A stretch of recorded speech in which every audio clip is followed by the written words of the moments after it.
নদী থেকে অজ্ঞাত পরিচয় ব্যক্তির মৃতদেহ উদ্ধারের ঘটনায় চাঞ্চল্য ছড়ালো মালদা জেলার মানিকচকের ধরমপুর অঞ্চলের রোস্তমপুর ঘাট সংলগ্ন এলাকায়।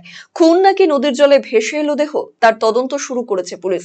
স্থানীয় সূত্রে জানা যায়, জমিতে কাজ করার সময় স্থানীয়দের নজরে আসে মৃতদেহটি। তারপর তারা খবর দেয় মানিকচক থানায়। তবে এখনো পর্যন্ত সে ব্যক্তির পরিচয় জানা যায়নি।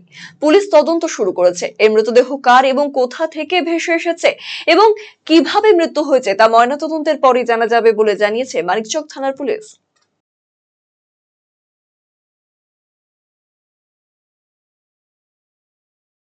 একটা লাশ ভেসে এসছে। এটা ধরমপুর অঞ্চল হলো, নদীর মধ্যে। এটা ধরমপুর এলাকা হলো, এটা হলো সোনাদ্দির ঘাট, রস্তমপুর। তখন আমরা এখনই আসলাম, এখনই দেখলাম। আমার তো মনে হয় ছেলে আছে, পরনে গেঞ্জি আছে, জিন্স প্যান্ট আছে। সেটা আমরা তো বলতে পারছি না এখন কোথা থেকে আসলো না আসলো। আমরা কেবল এখনই আসলাম, খবর পেয়ে দেখতে পাচ্ছি একটা লাশ।